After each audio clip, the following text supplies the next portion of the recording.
I've got a T540xp Mark III. Saw's maybe 6 months old. I've done performance work to this. Guy's been happy with it. Brought it to me the other day.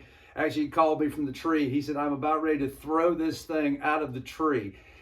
It keeps shutting off on me. Let's dive in and see what's up. First thing I did this morning with this was pull the recoil off and the air shroud, air conductor, and check the gap on the coil to the flywheel. And it was a little wide. And here's why this makes sense.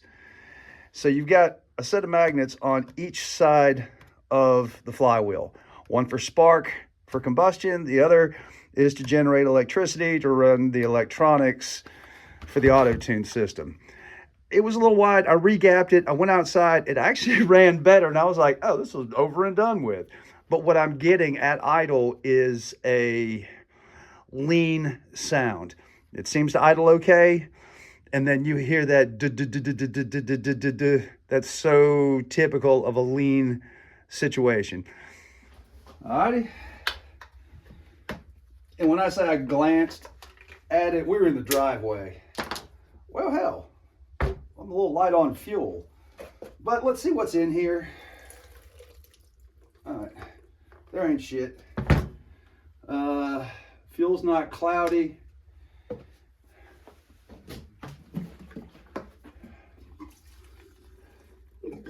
Man, if you can get your hands on one of these old school gas cans, it's so much nicer. Let's do one of those Sensuas. Visual inspection of the fuel filter. Looks pretty good. There's a little darkening on the bottom, but I mean, not enough to make this a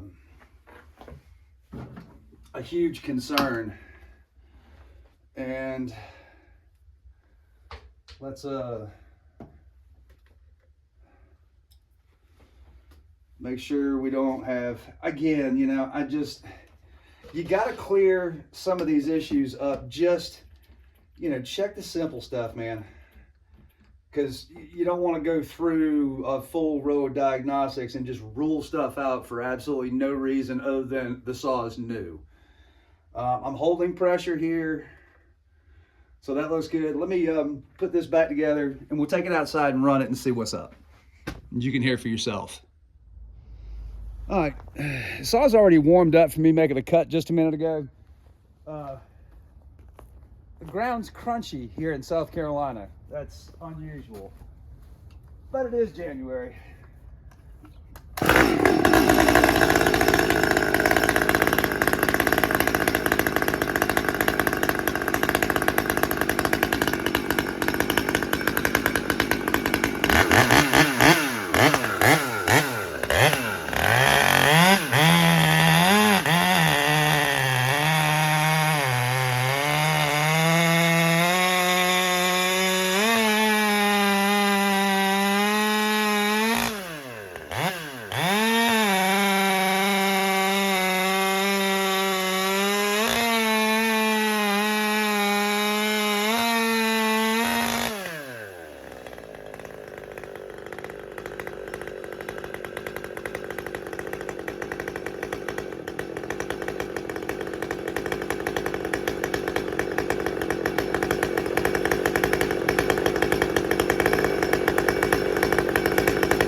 You can kind of hear the idle coming up. It's better than it was.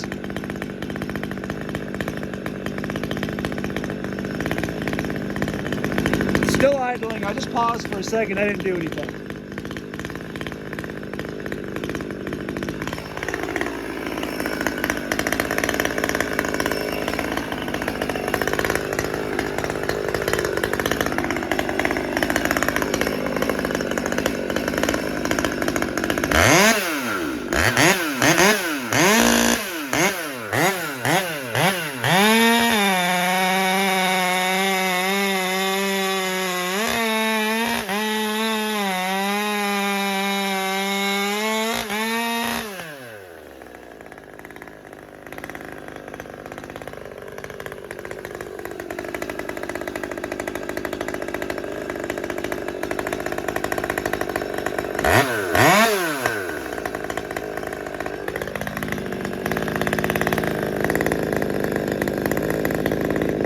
let it idle for a minute and see if it, you can hear it wants to come up and idle. I don't think we're done yet. Here we go. I only paused it for about 20 seconds.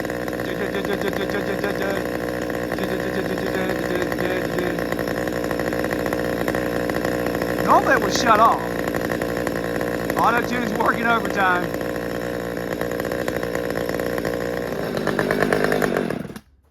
There we go. Now it finally shut off. Now, curiously, if we try and fire this thing back up, here, I won't even touch the throttle.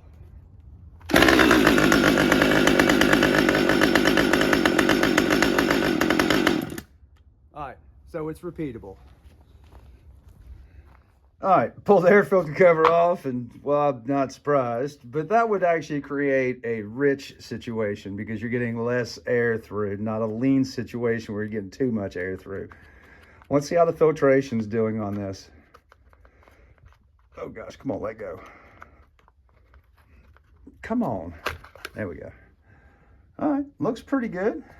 I mean, I don't think anything's horrible. Looks clean. I don't like that, but it seems to be sealed out. And anything underneath there, nothing to speak of. You know, and you got that O-ring on both mating surfaces. Let's see. No. Operator did a nice job torquing those down. That's not it. Let me dig in a little deeper and I'll bring you back so you don't have to wait through all the tedious shit. Here's always a red flag. No pun intended. You know, when I disconnected the fuel line, like, fuel should be squirting out of there. It's dribbling. So let's try with nothing else. Like, we'll probably pull the carburetor. It's such a pain in the ass. I have no idea. Here, let me take you in here. You know, there's like a half a dozen things that need to line up, tuck into place and everything else to take this damn carburetor out. You know, you've got stuff that needs to be tucked in here and winds that need to be tucked in here and stuff that needs to be moved and pulled and tugged. And why, man? Why, Husky?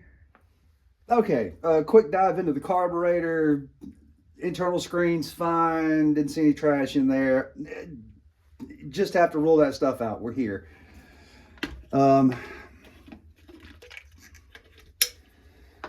Scott might give me a good talking to because I'm not using the proper, but the last couple of times I've ordered fuel filters from Husky directly as a dealer from work, my day job, or about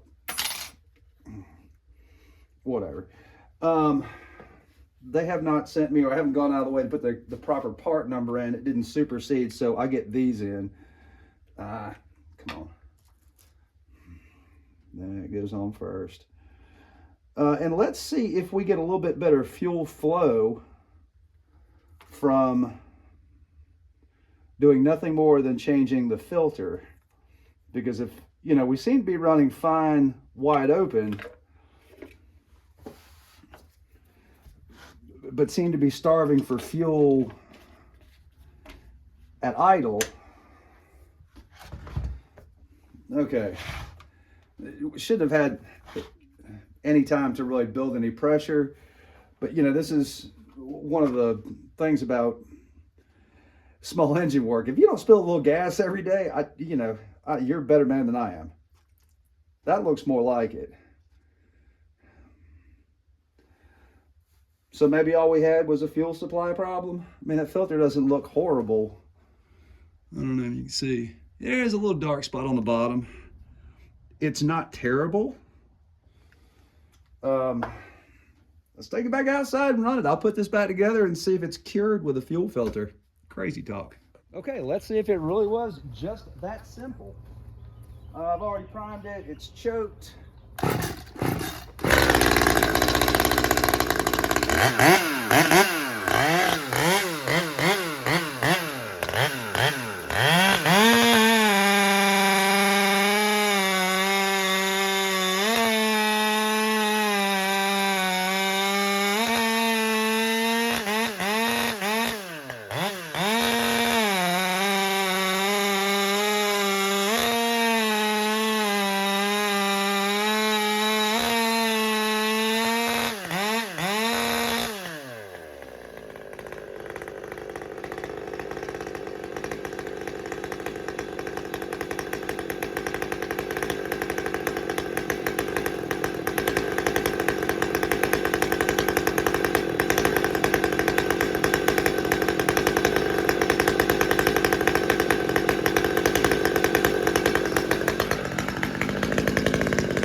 this idle for a little while and see if we have cured it or we still have an offender. Well, it's been over a minute and it's still idling fine and hasn't hiccuped at all. Let's take it inside and talk about it. Tell you what, I guarantee you there's a bunch of you that are like, it's the auto-tune, it's the auto-tune. When I ran it, it sounded just like a plain, simple old case of I'm starving for fuel. We fired it up in the driveway, and luckily, you know, everything he told me came true right in front of him. I can't tell you how many times somebody shows up and goes, man, it won't start. I take it outside and fire it up and be like, you sure about that? Anyway, I see in general, a lot of people, if their saw's not running right, they will put a new spark plug in. But I always see dirty fuel filters. And like I said, this one doesn't look that bad, but maybe because it's a tighter micron, you know, it was struggling. There wasn't a whole lot of debris in the trash or in the fuel tank that I could see. It wasn't horrible. So don't forget to check the simple things. These have been relatively reliable. I've ported 3 of these and have a handful of others out there that are stock. I did have one that was finicky. You know, we did some general diagnostics on it. Again, I don't think the gap on the flywheel and the coil is consistent with some of the other models that I've seen. I've never had that issue, because that definitely seemed to help. When the first time I had it, when I fired it up, it definitely wanted to act up right away after regapping the coil. And that's something I learned later after I did this one, was from Brennan Cass. I got his first name right, Brennan. He suggested that. And it, like I said earlier in the video, it's very much a factor that this has to have good, clean electricity off of that second magnet set to the coil to run everything well. So it definitely didn't hurt. And obviously it's been like that. Maybe it moved, I don't know. Okay, I think that's enough jibber jabber. Thank goodness this was a nice, easy fix, and he'll be happy to have this back for the cost of a little bit of diagnostics and a fuel filter.